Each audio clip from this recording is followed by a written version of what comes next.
Right.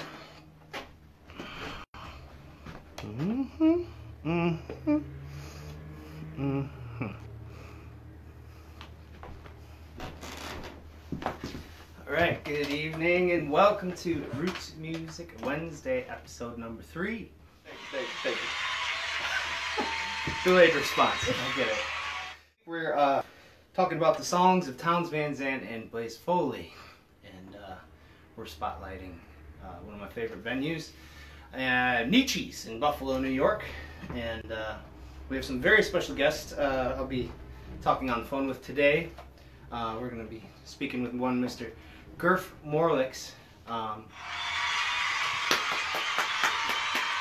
Coming up in a few minutes, we're gonna have to we're gonna call Mr. Gurf Morlix, who was a member of Blaze Foley's band and friend, and he's a great producer, and he's worked with some incredible artists like Lucinda Williams and Warren Zevon, and yeah, I'm really excited to talk to him.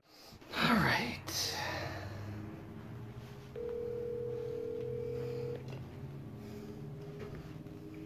Tyler. Hey, how's it going, Mr. Man? How are you? It's going okay. How you doing? I'm all right. I just played a couple Blaze tunes, and I'm just laying low, and this is what I'm doing now to occupy myself, is talking about venues and artists that I really appreciate, and you know, reaching out to people who I might not always reach out to. So thank you so much for being on my little show. Well, it's my pleasure, and it's a fine thing you're doing. Well, thank you. Yeah, I appreciate you being so generous with your time and saying you'd take the time. So I imagine that you are in the same boat as most of us, just kind of waiting it out. Busy schedule, and found out that I had some time available. Right. Well, thanks for. Well, I'm glad that you can use your time with us, but so I wanted to talk to you about Blaze, but I mean, I was listening to some of your stuff and reading a little bit about you on your website, and man, you've done some really cool stuff, and one of those things, like, so when was the first time you're from Buffalo, right? Yeah, I grew up just south of Buffalo, about 15 miles, right, in a place called Hamburg. Hamburg, yep, of course, and yeah, man, I love that tune, Dirty Old Buffalo. It's such a great tune. Yeah, thanks. That's I miss Dirty Old Buffalo. Well, we miss you too. It's changed now. It's slightly less dirty. But well, yeah, when was the first time that you met or heard about Blaze Foley? I was playing a gig in Austin in probably 1976 or 7, and this guy came in and carrying this guitar case, an acoustic guitar case, and he came up to me in between songs. I was playing the set, and he wanted to talk to me, and he wanted to show me this guitar that he had. Actually, he wanted to sell it to me, and he's like this big, tall, long-haired hippie cowboy guy, and I didn't know who he was, and I just thought, well, who's this weirdo? I said, you know, I'm happy to talk to you, but, you know, can we wait till I take a break? And he said, oh, okay. And I was just thinking, who is this guy? And then I went over on the break and talked to him, and found out that I liked him. He was smart and funny, and he was trying to sell me this early 1900s acoustic guitar that he had in this case, and I found out later that it wasn't his guitar. And then I found out later than that I found there were 3 people that paid him for it, and none of them ever got it. Ooh. So he was just scamming to get some beer money on a borrowed guitar. Well. But anyhow, he told me we kind of hit it off, and he told me he had a gig coming up in this bar that was like a disco behind the bar that I was playing in, and I said, well, I'll come to your gig, and I went to his gig, and happy hour in a disco, stupid place for a Blaze Foley gig, but he played these amazing songs, and there's 6 or 8 of us just sitting around listening to him, and I was just floored by his songs, and we met, and of course Blaze was homeless pretty much the whole time I knew him, except for right at the very end when he had gotten a royalty check, but he was homeless, and then he thought that the fact that I had a home and he didn't was this amazing coincidence, and he just moved onto my couch where he lived off and on for several years. But we hit it off and became best friends and musical partners, and I was really glad to have known him. Right. Wow, that's incredible. Yeah, I mean, I didn't ever meet him, but I remember being absolutely floored by his songs the first time I heard them also, and wow, what an introduction. But you were the Beaver Valley Boys for you were his band, right? It was you and him. Yeah, we did hundreds of gigs together, and sometimes we had a 6 or 8 piece band, and then sometimes it would be just me, but it was always me there. I love it. And when it was just me, it was Blaze Foley and the Beaver Valley Boy. Even Beaver Valley Boy, singular. I think up to be weird. Yeah. Right on. And we just, we were just trying to be different. Blaze had this amazing sense of humor that not everybody is aware of, but he was the funniest person I ever knew, and also the most tragic person I ever knew. But yeah, so funny. His sense of whimsy was just incredible. Right. So we would do anything we could think of to be weird. Nice. And just to stand out a little bit. There were all these singer-songwriters playing around. We were in Houston at this time, and it was a whole big singer-songwriter scene, and they were all writing okay songs, but Blaze was different, and so he stood out, and then we tried to stand out even more by just doing whatever came into our minds. It was very experimental and free form. Yeah. So, would you be willing to share a story or a favorite memory of one of those times that you guys were trying to be extra weird, or just something, first thing that comes to your head that stands out in your mind? Well, yeah, that's the thing. I got so many of them, but right. Blaze had his behavioral problems, and he had his substance abuse problems. And when he and I were working together in the late 70s, early 80s, he wasn't really abusing the alcohol and the drugs. He was using them, but he started getting heavily into it. And after he met Towns, who was a known drug abuser and alcohol abuser, he decided to try to become like Towns, and I think it killed both of them. Yeah. But anyhow, one time we were in Austin. This was probably 1980 or early 81 or something. And Blaze called me up. He said, "Come pick me up. I'm at Towns' house, and we'll go get lunch." And I got those guys, and we went to some Mexican restaurant for lunch, and we ate lunch and ordered some drinks, and we drank the drinks, and then we ordered another round of drinks, and pretty soon we were out of money. And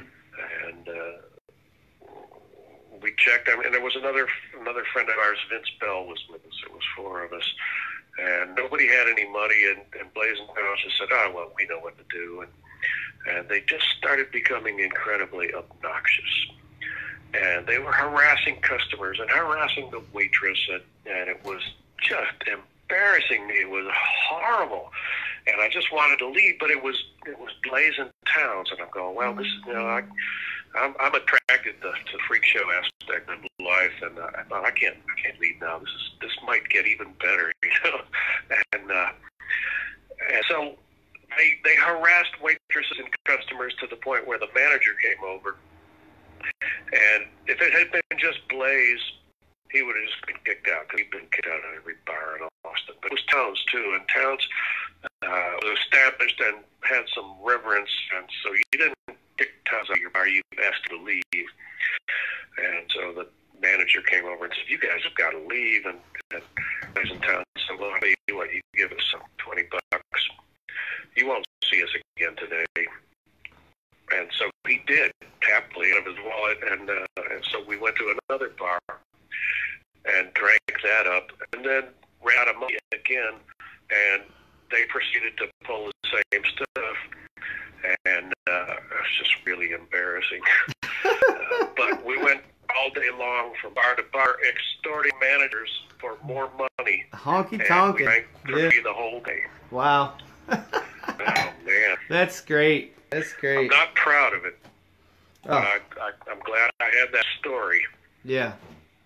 That's great. Thanks for sharing that. They're so honest. It's like completely struck by the honesty of Blaze's songs.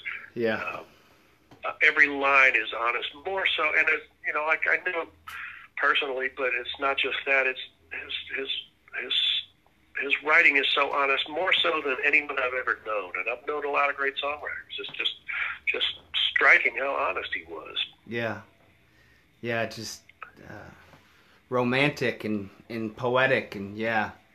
And funny, just funny too. Like, yeah, all of it. I recently picked up the Dog Years on vinyl, and some of those songs are just so wild and funny. I've never heard them before, and yeah, those were the early ones, but they were really good. That's what I heard when I first met him. I was hearing that. That stuff. He played me a bunch of songs by himself, and it's exactly what I heard. So he was going by Deputy Dog at that. Yeah, when I point. met him. Yeah. Right. And he said, I'm thinking about changing my name to Blaze Foley or Blue Foley. One of those. I'm not sure about either, but I think Blaze might have a better ring. Yeah. Well, that's wild. Well, thanks. So are you working on stuff from home? Are you working on a new record at all? I've been hunkered down hard here for the last few months and taking advantage of the downtime to record, and I've got all these songs, and I just kept going because, you know, my gigs were all canceled, and so I just kept recording, and now it turns out that I have 19 songs finished. Man, it was 18 last I read. That's awesome. Well, I rescued another one. Good. And so it's, I'm not sure. I'm flying blind here, but I think I've divided it into 2 albums. And I think the first one will come out as soon as I can get everything together to get it out. It's going to be called The Kiss of the Diamondback. And, you know, because of this pandemic thing, all the rules are down. There's, you know, no rules matter anymore. I can do anything I want. And I might not play another gig for who knows how long. It's true. It could be a year. All bets are off. You know, we don't know anything. So I've got 2 albums ready to go, and I'm raring to get them out there and let people hear them. Yeah, that's awesome. Is there any chance there'll be that cover from that young songwriter that you posted the other day? No, I didn't cut that one. I know what you're talking about. 20 songs. 20 songs on the new record. So that's a very pure song. That cracked me up. I'm pretty sure you're talking about I Wonder What's Inside Your Butthole, right? Yeah, that's it. That's the one. Yeah.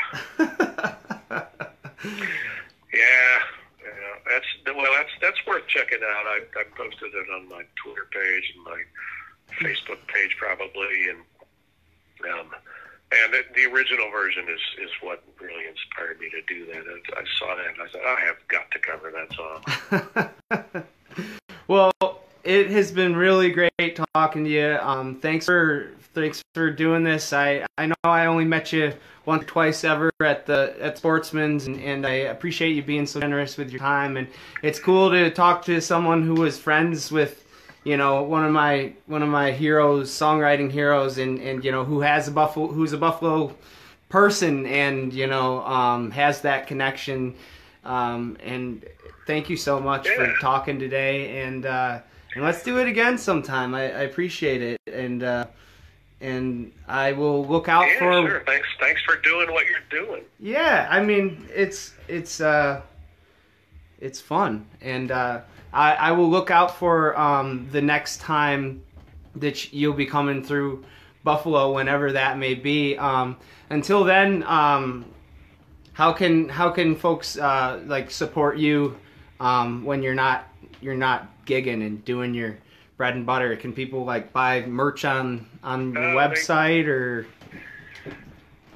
Yeah, just the website has all the info. I can be contacted. I'm happy to talk to people. It's just cool. Just gurfmorlix.com. Great. And tell Courtney Lennon I said hi. She's a really good writer. Yeah. And a Towns Van Zandt expert. Yep. So I'm looking forward to listening to her. Yeah, she said the same. She said, "Oh, Gurf's one of my favorite songwriters." And when I told her you were the other guest, and yeah, so thank you so much. And well, cool. Yeah, I appreciate you so much, and have a great day, and thank you. Thanks so much. Have a good one, man. Thanks, Tyler. Keep doing what you're doing, and stay safe. All right, man. Have a good day. See ya.